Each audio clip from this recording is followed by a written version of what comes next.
Maayong gabi pag-usap, mga angkol o mga auntie. Tugutin sa kaninyo na mga ngayon sa katahuran ini mga orasahan.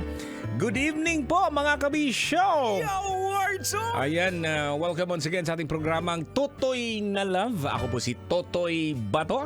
At syempre every night po from Monday through Fridays, no?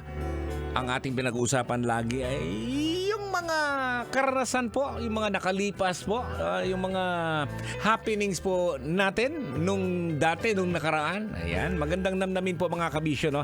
Kahit na sabihin po natin na hindi maganda yung mga karanasan, pero minsan, no? Minsan yan, naisip din natin na, ay oo nga, no? Tapos pinagtatawanan na natin yung mga pangyayari po mga kabisyo. Diba? Ayan, ang pinag-usapan po natin ay itong mga the best sick leave excuse sa trabaho. O kahit aminin mo naman yan na ikaw minsan din hindi ka nagsasabi ng totoo na ikaw ay magli-leave, di ba? Kasi minsan din baka naman yung boss mo naman isang boslot. Ibig kong sabihin, hindi umiintindi sa kapakanan ng mga tao. Kaya minsan, kahit na sabihin natin na ito'y napaka-importanting bagay, yun nga, halimbawa, ikaw may pamilya ka, nagkasakit yung anak mo. Minsan may mga boss na binata, no, soltero, dalaga, na minsan hindi naiintindihan kung magkakasakit yung pamilya, yung anak mo, maapektuhan din naman yung trabaho ng isang tao. So may mga ganon. Ayaw, hindi ka papayagan eh. Kaya minsan dinadaan mo na lang sa pagsisinungaling. Ayan, di ba? Ayan, ito po, ang mahalaga po talaga mga kabisyo ay yung integridad, yung honesty po sa trabaho. Ayan, tandaan na maaari naman tayo humingi ng additional, minsan yung mga boss po natin ay humingi ng additional documents and proof. At nakadepende po yan sa patakaran po ng kumpanya. At eto po, basahin na natin yung mga the best sick leave excuse sa trabaho sa mga nag-comment dito. Sabi ni Gilbert Mendoza, Toy, may gabi itoy. Ako sa una, Toy, pag nag-inom ko karong gabi, pagkaugma, sick leave agad kunyari, masama pakiramdam ko. Wise kayo ba?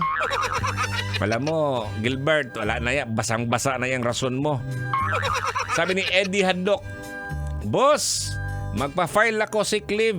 Baka magkasakit ako bukas.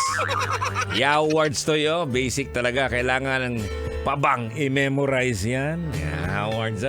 John Elson Bagipo, sabi dito, LBM, looking for better management. Ay, naghahanap ng bagong trabaho. Kaya umabsent. Baka may interview. Sabi dito, UTI, umabsent tapos in-interview. Ayun nga, nag-apply ng ibang pagtrabahuan. Sabi ni Maylene Rosales, naglabad ang ulo kay may hangover. Madalas yan dati. Madalas yan sa mga lalaki, mga angkol po, no? Na hindi makakapasok dahil may hangover. Pero imaginein mo mga kabisyo, sayang naman yung absent mo. Lalong-lalo na pag wala kayong sick leave, na-absent mo. May mga kabisyo po tayo na no work, no pay. Paano yung papakainin mo yung mga mahal mo sa buhay? And good evening naman pala sa may Las Piñas, no? Sa may Ed and Ev Trading.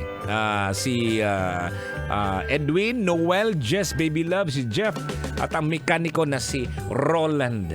Rolando. Salamat Rolando sa pagkalikot. Sabi ni GR Arancilio.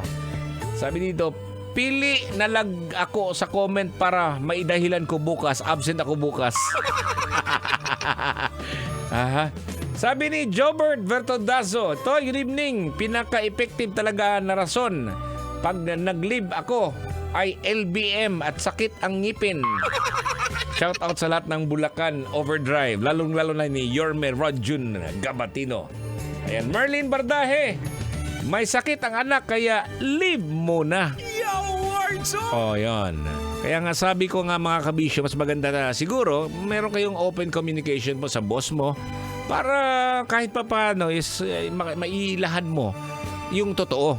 Kasi mahirap yung magsisinungaling po tayo. Lalong-lalo na pag sabihin mo Hindi ako makapasok, ma'am.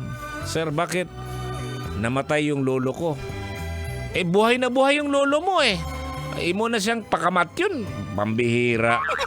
Diba? Tapos sa susunod na mga araw, knock on wood, tinuluyan. Ganon. Oo, alam na natin yan mga kabisyo. Okay, marami po salamat. Kita-kits po tayo, no? Mamaya po ang alas 12 po ng tanghali, no?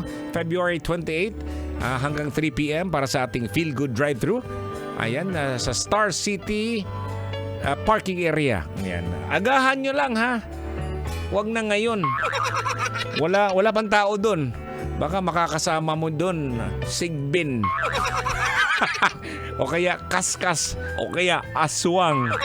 Okay, maraming salamat mga kabisyo. Gabi-gabi po tayo dito, Monday to Friday, 9 p.m. hanggang 12 midnight. Kinigyan po si Totoy Bato, amping pirmi mga kabisyo.